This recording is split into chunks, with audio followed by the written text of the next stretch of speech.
Bienvenidos todos a una nueva entrega de Conectados. Primero que nada, hola Tomás, ¿cómo estás? Mi compañero de aventura. Hola Guadalupe, hola Shirley. Hola, ¿cómo están? Bueno, y aquí ya tenemos a nuestra invitada de hoy. A ver, para presentar este tema. Es un tema que estuvimos conversando bastante con Shirley. Decirles primero que nada que es una amiga, es una colega. Shirley Acosta es coach ontológico profesional y por sobre todas las cosas es mamá. Hoy nos va a estar presentando un tema que es de sumo interés para muchas personas, que es el TEA, ¿sí? Y algunos abordajes y algunas herramientas que pueden llegar a servirnos. Trastorno del espectro autista en niños.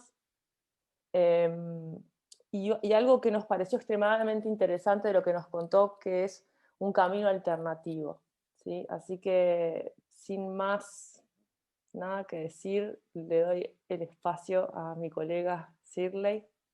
Hola Shirley, ¿cómo estás? Hola, ¿cómo estás, Guadalupe? Bueno, sí, es un gusto para mí poder hablar de este tema hoy, porque bueno, ha sido un camino un poco largo, y ha sido un camino muy transformador. Creo que realmente vale la pena compartirlo desde lo que ha sido mi experiencia personal, que no, obviamente no tiene por qué ser la de todas las personas que han tenido esta situación en su familia, pero bueno, humildemente ha sido una experiencia que considero que puede aportar eh, alguna pequeña luz o alguna pequeña opción más dentro de lo que habitualmente se conoce sobre los tratamientos y la forma de familiarmente abordar el TEA. Eh, el TEA, como todos sabemos, es un trastorno en el neurodesarrollo. Eh, por lo general, los casos son muy diversos, las situaciones son muy diferentes, no hay un perfil único, por decirlo así. Este, y no todos los niños son diagnosticados a una edad temprana. Realmente depende mucho del país, eh, pero en general los diagnósticos concretos se logran entre los 5 y 6 años, más allá que los síntomas pueden aparecer a muy temprana edad. Hay niños que antes de cumplir el primer año ya están presentando muchas de estas conductas y como es el caso de mi niño, comenzó más o menos después del año y medio, entre el año y medio y los 2 años, ¿no? Ahí se fueron concretando la aparición de todas estas conductas. El TEA se caracteriza, bueno, porque se presentan dificultades en la interacción social. El niño pierde comunicación, contacto con su entorno, eh, presenta determinadas conductas que a veces varían, no en todos los niños son iguales, aleteos, hiperactividad, la mirada perdida. En la mayoría de los casos hay ausencia de lenguaje. Pueden emitir sonidos, pero realmente no hay una comunicación, eh, lo que nosotros llamamos de normal, como en el caso de los niños neurotípicos, ¿no? Muchas veces los demás niños se vuelven como invisibles. En el caso de mi niño Ethan, este, fue gradual, pero llegó un momento en que los niños corrían a su alrededor y él no los veía, no los veía. No sé si quieres que andemos un poquito más en las características Sabes o... que sí, es realmente apasionante, pero me quedé con algo que dijiste, es que se vuelven casi invisibles, que como que empiezan a aparecer estos síntomas y el niño se empieza como a apagar. Es eso la sensación que me dio mientras vos estabas hablando, ¿no? Em, Es así. Me gustaría, porque esto es un tema, a ver, es un tema enorme y es un tema que tiene tantas puntas de dónde arrancar, pero creo que uno de los aspectos fundamentales es eso que acabas de decir, que empieza a pasar con su relacionamiento, no solamente con sus padres, sino con su familia, ¿no? Porque, o sea, ¿qué es lo que comienza a suceder? y cómo se aborda, ¿no? O sea, ¿qué es lo que pasa? O sea, en tu experiencia personal, ¿cómo fue? A ver si esto le puede servir de asistencia a otras personas que quizás están comenzando a percibir o que ya han llevado incluso a sus hijos y les dicen que no pasa nada, que no, que están bien. Sí, ese es como el punto de partida. Y es algo tan sutil muchas veces que nosotros como padres, bueno, en el caso mío nos pasó, ¿no? Notábamos cosas como sutiles diferencias en su comportamiento, porque todo esto no aparece de un día para el otro. Y no en todos los niños son las mismas conductas al mismo tiempo. Pero claro, en un contexto familiar donde todavía Ethan no estaba, no tenía escolaridad, es como que en la cotidianidad, en el comentario familiar, uno se va perdiendo un poquito allí y no va tomando a veces plena conciencia de que algo está sucediendo que no es lo esperado. También está eso de que uno no quiere levantar alarmas hasta que realmente no tiene un- una opinión médica. Pero sí habíamos notado que él estaba muy distraído, la forma de jugar como que se iba como distorsionando. Él, por ejemplo, cuando era muy, muy chiquito, o sea, tendría 6, 7 meses, ya el papá, el mamá, este, meme, o sea, palabras que si bien muy cortitas eran muy claras y él las usaba con mucha asertividad. Su mirada siempre atenta, cuando uno los llama para una foto, lo que sea, su miradita, de todo esto, por eso tenemos testimonio, ¿no? Después cuando tuvimos que recapitular a la hora de hacer todos los análisis para hablar con los médicos, ahí tomamos plena conciencia de la evolución de esos cambios. Pero las fotos cambiaron. Y tal miraba a la cámara y de repente ya no miró más a la cámara. Era llamarlo y que no escuchaba. Entonces, pero nos pareció que podía ser por un tema de que, bueno, está distraído porque está viendo el dibujito, porque, ¿no? Y uno siempre como padre buscándole el comentario familiar. A ver, los varones hablan más tarde, no tiene por qué estar, todos los niños tienen su tiempo y es real, o sea, es real. Entonces, ahí hay una línea muy frágil en la que uno se mantiene a la espera de que algo se concrete. Pero en el caso de Ethan pasó cuando entró en la escolaridad, cuando entró al jardín. Ahí fue se develó algo bruscamente porque eh, él entraba a buscar lo que le interesaba dentro del salón de clases, él no estaba consciente de que estaba dentro de un grupo de niños. Era él, la maestra, yo y las cosas que a él le interesaban del salón. Entonces ahí pareció un poco extraño, pero nuevamente está en proceso de adaptación, es una situación nueva y allí fuimos de alguna manera dándole un tiempo hasta que realmente vimos que no, que había algo que no estaba bien. Definitivamente no estaba bien, porque era casi imposible que pudiera estar dentro del salón, porque no tomaba conciencia de las consignas de grupo. Vamos a jugar, vamos a cantar. Entonces, por ejemplo, la maestra estaba con la guitarra y una maraquita cantando y él parecía que no escuchaba lo que la maestra estaba cantando, sino él veía la maraquita que era lo que él quería. Y iba hacia su objetivo. Por eso se habla de intereses selectivos. Los niños estaban haciendo una rueda, ¿verdad? Cantando, y él estaba de repente en la pared sacando el reboque de la pared. Entonces, fueron cosas que fueron muy, muy reveladoras en su momento y fue cuando empezó a correr el frío, que nos pasa a muchos padres. Decimos, pero hay algo que no está bien, ¿qué es lo que pasa? Para ese momento, nosotros totalmente desinformados del tema y no era una opción. Mentalmente, emocionalmente no era una opción para nosotros. Aparte, no lo dije al principio, pero yo tengo otro hijo mayor de 14 años ya, que es neurotípico. O sea, si se quiere, un desarrollo neurológico normal. Y claro, con más razón, ¿no? ¿Qué pasa acá? ¿Por qué no pasa lo mismo que pasó antes? ¿O qué es lo que está sucediendo? Entonces es importante como familia, si bien no prender alarmas, tener una visión objetiva y serena de las conductas, sobre todo si hay cambios, si se presentan cambios. En el caso de Ethan pasó, no, fueron sutiles, pero llegó un momento que ya no nos escuchaba, ya no nos atendía. Entonces allí había una prueba muy clara, muy real de que algo estaba sucediendo.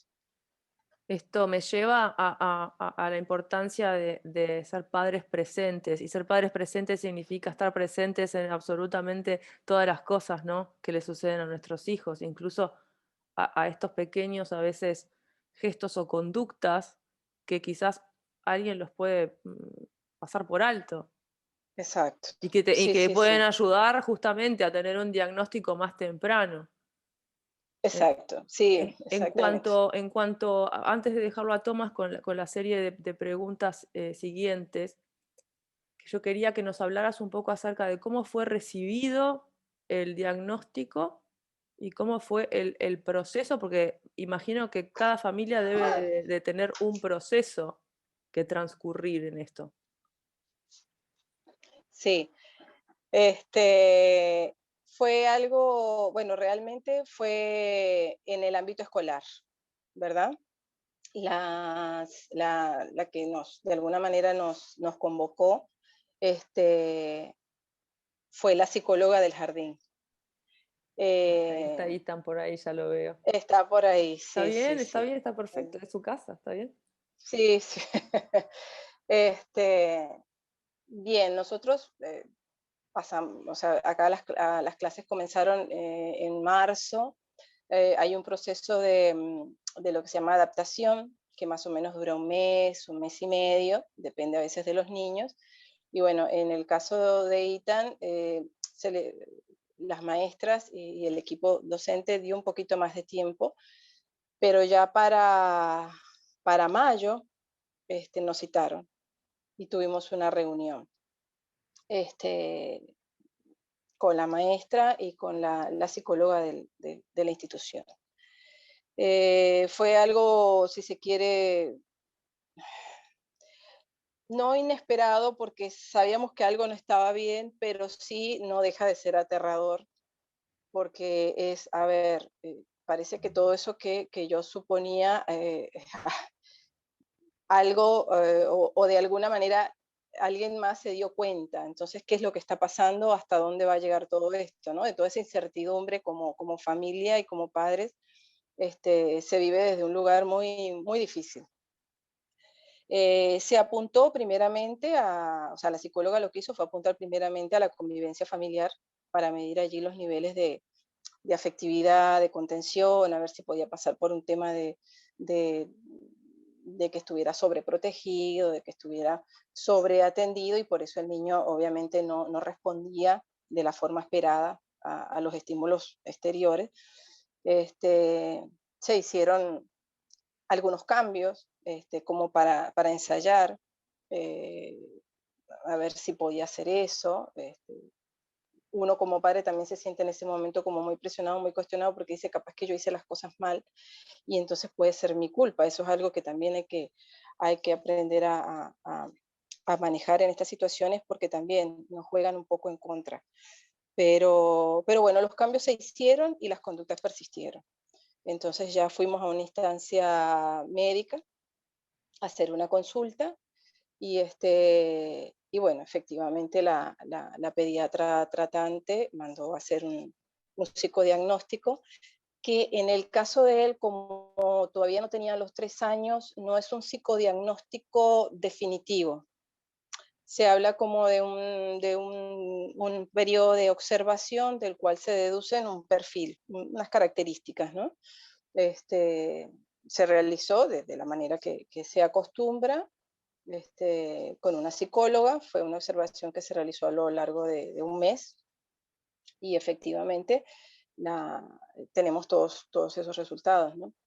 no hubo un diagnóstico como tal, porque la doctora nos aclaró que ellos, como médicos, el diagnóstico no lo pueden hacer hasta los 5 o 6 años, ¿no? Porque ellos entienden que allí se completa la madurez como para hacer un diagnóstico. Pero sí mostró un perfil del trastorno, un perfil que estaba dentro del trastorno del espectro autista, por la observación que le realizó durante ese periodo de tiempo. Este, digamos, el papelito que hasta el día de hoy lo tenemos aquí fotografiado, decía: se detectaron desvíos en el desarrollo, conductas no apropiadas de acuerdo a la edad, y se recomienda tratamiento con psiquiatra, en principio, ¿no? Y abordaje de diferentes técnicos, psicomotricistas, fonoaudiólogos, y bueno, ahí fue cuando como que todo se rajó, se resquebrajó de alguna manera, y, y tuvimos que realmente entender dónde estábamos y hacia dónde nos llevaba todo esto. En una primera instancia, la inercia de la situación y todo el estado emocional nos llevó a seguir la línea sugerida por la pediatra, y eso fue la consulta con la psiquiatra, ¿no? Que fue la que sugirió inmediatamente. En ese momento nosotros como padres nos sentíamos tan confundidos que después nos cuestionamos un poquito, ¿por qué no primero al neuropediatra? A ver si podemos ahondar un poquito en el tema. Bueno, pero fue una decisión que tomó la pediatra tratante en ese momento, y nosotros seguimos en esa línea, ¿no? Después yo pedí, sí, consulta con un neuropediatra. De hecho consultamos algunos por fuera de la institución médica. Y bueno, la psiquiatra tuvo una consulta, habremos tenido media hora, no más, donde ella lo observó, hizo algunas pruebitas allí con unos lápices y unas hojitas, y bueno, Ethan en ese momento tenía un nivel de hiperactividad bastante alto. No, vaya para allá, vaya. Bastante alto, y bueno, enseguida sacó su recetita verde y nos puso: bueno, vamos a tomar unas gotitas de risperidona, eran 4 gotas diarias, y ya recetó 2 frasquitos. Yo cuando vi la receta verde realmente me asusté mucho, porque conocía la medicación, porque en mi familia hay personas que la toman. Y bueno, le digo, lo único que alcancé a preguntarle a la psiquiatra era si ella entendía que tan pequeño podía recibir esa medicación, que es tan fuerte. Y me dijo: no se preocupe, esto no es solamente para bajarlo, para quietarlo un poco. Bien. No hice más comentarios, realmente era mucho el susto, era mucha la impresión, era mucho el miedo ante toda la situación y lo que estaba viendo allí. No hicimos más comentarios, nos vinimos con esa receta para casa. De hecho, yo retiré uno de los frascos de la farmacia y lo traje a casa, y bueno, en aquel momento había ido yo, el papá estaba justo trabajando, y bueno, le reconstruí todo lo que había sido la consulta, y no podíamos creer, sobre todo que íbamos a tener que hacer uso de algo que era tan extremadamente delicado. Y ahí es donde vinieron las preguntas: ¿qué hacemos? Yo había leído las contraindicaciones del producto. Y le digo, esto entiendo que puede ser una herramienta, en ese momento hasta ahí, ¿no? Entiendo que esto puede ser una herramienta, pero ¿no será que no es que no es un recurso de primera mano? ¿No hay algo antes que sea menos invasivo, menos contraindicado para comenzar? Estábamos hablando de que Ethan no tenía 3 años todavía. Y bueno, allí es donde decimos: ¿qué hacemos? Y yo le dije: yo la verdad no sé qué hacer, le digo, pero yo no quiero darle esto. No se lo quiero dar. No me siento bien dándoselo. O sea, ahí fue una cosa que se me vino a la cabeza, le digo, siento que le puedo llegar a hacer daño. Entonces, renuncié a esa idea y dije, vamos a tomarnos un tiempo, vamos a pensarlo bien, de manera de que si lo hacemos, lo hagamos con plena confianza o sintiéndonos realmente seguros de que lo queremos hacer, porque no, en ese momento no era, para mí no era algo razonable. Y de hecho el papá me apoyó totalmente en esa situación, así que no lo hicimos. Porque aparte ahí es donde empiezan realmente los cuestionamientos, o sea, una vez que vos aceptaste lo que está sucediendo, empezás también a cuestionar los tratamientos en sí. A ver, ¿qué puede ser mejor para mi hijo, verdad? Y empiezan los miedos. Y Tomás, al respecto, cuando estábamos hablando sobre esta entrevista, tenía algunas preguntas que me parecieron muy buenas para realizar esta primera entrega, porque después nos gustaría ahondar más adelante en otras entregas cómo es todo el tema de la dinámica familiar, qué pasa con la educación. Pero hoy nos gustaba mucho presentar este camino alternativo que nos mostraste y Tomás había elaborado algunas preguntas que estaban buenísimas.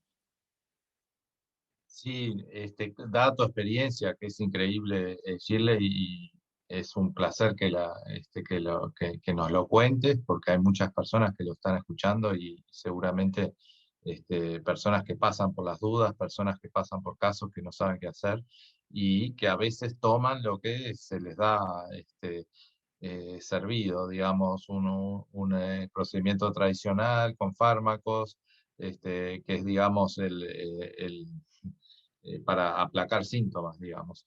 En ese momento que están ante esta situación, que bueno, me imagino que habrá sido muy fuerte, en el momento que tienen que decidir qué hacer, ¿vieron otras cosas? ¿Cómo se les ocurrió qué podría hacer que solucione o que los ayude en algo diferente? Eso, ¿cómo fue eso?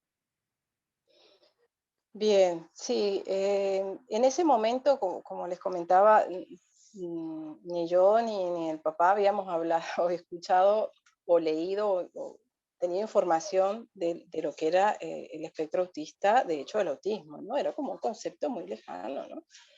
Y claro, lo primero que por lo menos en mí surgió fue la necesidad de saber qué era. ¿Y por qué? Si Ethan hasta el año y poquito había actuado de manera totalmente neurotípica, porque eso había cambiado. O sea, ahí empezaron a surgir preguntas, curiosidad, o sea, quiero saber qué es, de qué se trata. Este, más allá de lo que los médicos dicen, en el caso mío siempre fui muy ávida de entender a ver el por qué, si se podían hacer algún otro tipo de exámenes, si por ejemplo, un neuropediatra podía darme otro tipo de visión de la situación. Entonces, en esa búsqueda de información, que obviamente hoy en día tenemos a nuestro alcance, porque en Google, en Internet encontramos todo, empecé a leer, a buscar referentes, de qué se trata.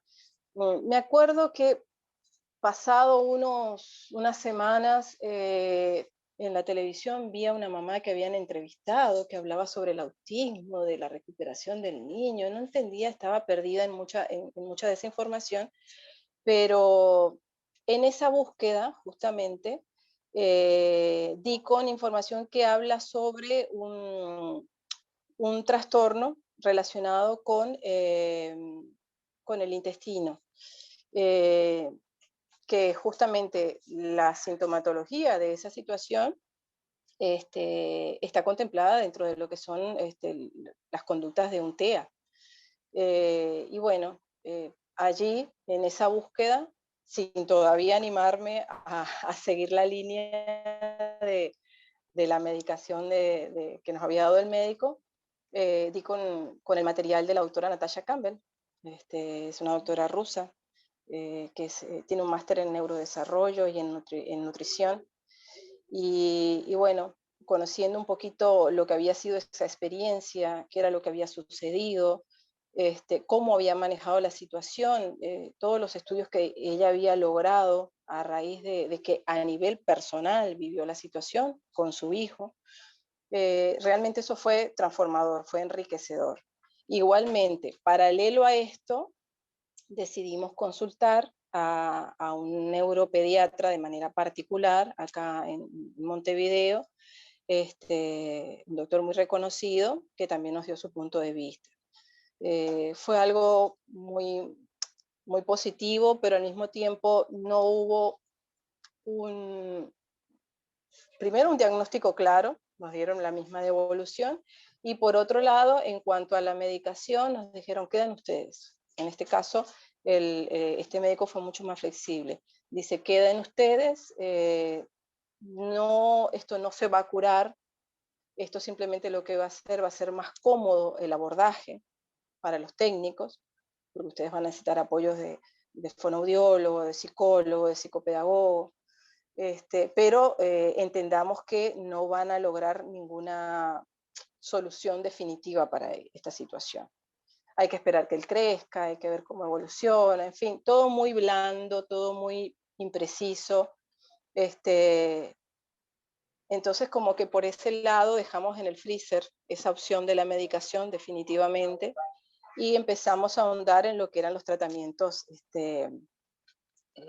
los tratamientos biomédicos, en qué se basaban, básicamente qué es lo que buscaban. Y allí nos gustó mucho la línea de trabajo y qué era lo que se conseguía. Por allí comenzó, por decirlo así, nuestra ventana hacia el otro camino, ¿no? Es también delicado porque, como decía yo anteriormente, información hay mucha y hay que ser muy cuidadosos. O sea, así como fuimos cuidadosos para decidir no dar una droga farmacológica, también para de repente no caer en el uso de sustancias que no están certificadas de forma médica, que no se conocen los resultados, que pueden ser invasivas o pueden ser tóxicas. También para eso fuimos muy precavidos. Yo consulté inclusive con la pediatra al momento de comenzar, si bien los médicos, o sea, no nos veían aquí con buenos ojos, porque no estábamos dando la risperidona y no estábamos en esa línea. Yo le consulté, mire, doctora, básicamente nosotros queremos probar con esta dieta, la idea es ir en esta dirección. Concretamente, lo que la dieta propone suprimir son estos y estos alimentos, nutricionalmente, qué opinión le merece. Y bueno, la pediatra lo que explicó era que si al no utilizar esos alimentos se usaban los sustitutos, que también son fuentes certificadas de los minerales y las vitaminas que el niño necesitaba, no había inconveniente. O sea que de alguna manera también procuramos contar con el apoyo de un médico tradicional, ¿no? El médico que lo trataba, más allá de que no era partícipe del tratamiento y no certificaba que funcionara. Esa fue como el comienzo, y realmente fue, no puedo decir que fue increíble porque ya forma parte de lo que es la vida de nosotros como familia y de Ethan. Pero cuando comenzamos, con muchas dudas, con mucha incertidumbre, a realizarlo, vimos cambios. Entonces, al ver esos pequeños cambios que fueron para nosotros señales valiosísimas, buscamos el apoyo de un profesional que nos guiara en el tratamiento biomédico que habíamos elegido, ¿no? Ese médico fue un médico de Perú, porque acá en Uruguay no tenemos todavía médicos que se dediquen o se especialicen en este tipo de tratamientos. Hay muchísimos, pero muchísimos médicos certificados que ya están preparados en estos tratamientos, en otros países, aquí en Latinoamérica, en Europa, en Estados Unidos. Y bueno, la familia puede consultar al que prefiera. O sea, eso es algo que no tiene por qué ser el mismo médico, pero sí hay y, y sí logran el acompañamiento para nosotros como padres sentirnos seguros de lo que estamos haciendo. Eh, Hicimos uso de análisis de laboratorio. Esto no fue tampoco algo basado en simplemente una idea o un libro. El libro nos sirvió de mucho apoyo, pero al momento de recurrir a un profesional que nos guiara en ese camino, se realizaron exámenes de laboratorio, de sangre, orina, cabello, para tener un mapa de lo que era la situación de Ethan y efectivamente ver cómo habían alteraciones en la química de su organismo que le estaban produciendo esas distorsiones a nivel de su sistema nervioso. Yo no expliqué de entrada en qué se basa este tratamiento, pero no sé si quieres que lo hablemos ahora o a través de alguna otra consulta más específica. Mira, estamos creo que los dos acá escuchando con una atención tremenda porque es un tema fascinante lo que estás contando. Nosotros vamos a dejar en la cajita de YouTube abajo los datos tuyos para que la gente sepa quién sos, contactarte también, ¿por qué no? Y vamos a dejar también el nombre de la literatura que nos estás mencionando. Pero sí, si en estos minutos que quedan, porque yo entiendo entonces que ustedes utilizaron un combo entre lo que fue la nutrición y la biomedicina, digamos, por ponerlo así, y a su vez basándose en todos estos análisis que me imagino que fueron de forma continua para ver cómo iba la química, como decís tú, de Ethan, progresando, funcionando, qué era lo que, o sea, es un tratamiento realmente que es a medida e integral. Es Entonces, integral. lo que nos gustaba, y creo que Tomás también coincide, es que en estos minutos nos cuentes un poquito más a ver de esto que me estás diciendo, ahondar un poquitito más, así para las próximas entregas, entonces vamos a hablar también del tratamiento, pero también de los aspectos emocionales y educativos, si te parece bien. Fantástico. Sí, ¿Sí? por supuesto. Sí, es un tema muy amplio y hay como decíamos al principio, hay muchas puntas allí, ¿no? Este, Básicamente el tratamiento que nosotros elegimos está basado en recuperar, restablecer el equilibrio del organismo de Ethan. No es un tratamiento paliativo, ¿sí? No es un tratamiento que vaya a mitigar o a dormirlo. No es la idea. La idea era justamente ir a la raíz del problema y ver si podíamos ayudarlo a recobrar su salud. Es algo integral. Se trabajó no solamente con la dieta, o sea, el tratamiento biomédico engloba todo eso, ¿no? Engloba lo que es la dieta, algún suplemento, también tiene que ver mucho trabajar la parte conductual, o sea, todos los técnicos también trabajaron, o sea, fue un trabajo en equipo desde muchos ámbitos de la vida de Ethan. No estaba solamente abocado a mitigar la situación. No era paliativo, ¿no? Eso fue básicamente la lección que hacemos. O trabajamos para, para suavizar, como nos decían los médicos acá, para calmar, para bajar, o vamos a ver cuál es el problema, qué fue lo que pasó y cómo lo podemos ayudar, si hay alguna manera de ayudarlo. Entonces, para eso también nos ayudaron los exámenes de laboratorio, para definir dónde estaba el problema, dónde estaban las regulaciones, si realmente existían, si eran reales, si químicamente eran reales. Y efectivamente, sí, se puede comprobar.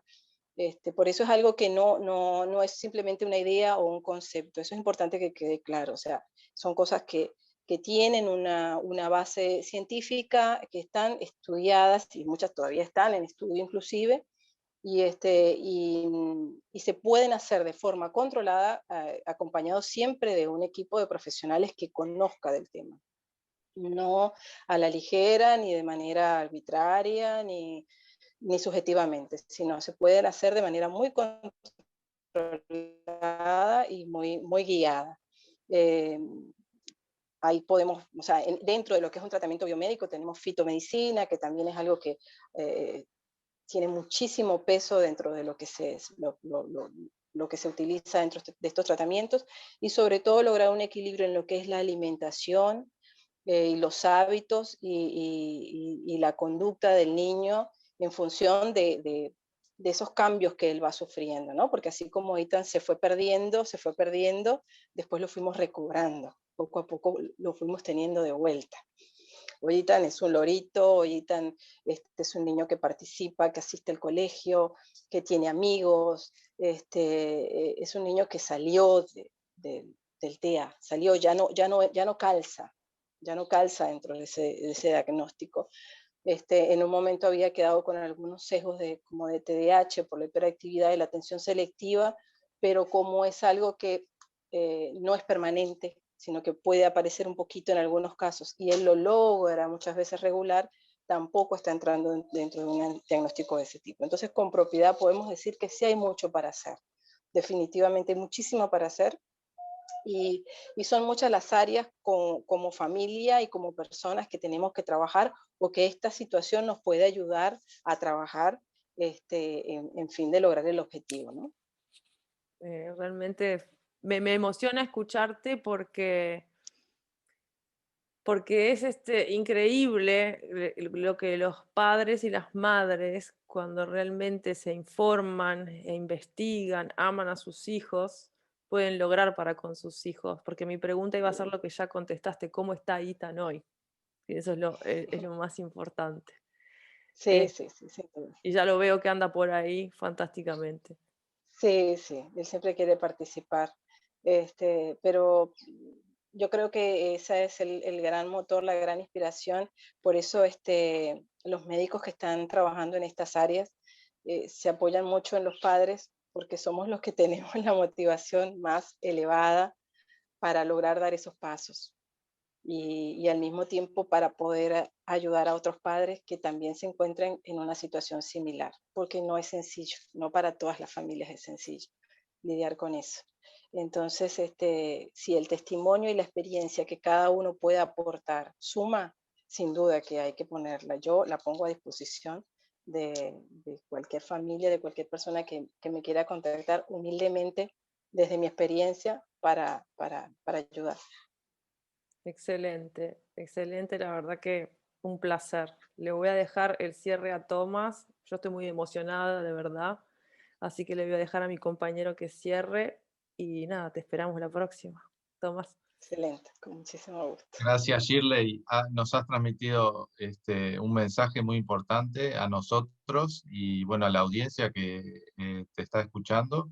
Así que te agradecemos enormemente esta historia con final feliz. Son historias que ayudan a las personas en determinadas situaciones en las que no saben para dónde apuntar. Y creo que es importante que este tipo de mensajes se transmitan, y por eso te agradecemos muchísimo que hayas colaborado, y Guadalupe tenía algo más para decirnos. No, nada más, estoy completamente de acuerdo con lo que decís. Así que muchísimas gracias. Nos Claro. estamos viendo la próxima. Bueno, muchísimas gracias por la oportunidad, y la verdad que me parece excelente que tengan esta iniciativa, porque creo que es un buen canal, una buena vía de comunicación, sobre todo para las familias que están en esa búsqueda, ¿no? Así que bueno, gracias a ustedes también. Un placer. Muchísimas gracias a ti, Shirley. Nos vemos. Hasta luego. Nos vemos pronto. Hasta luego.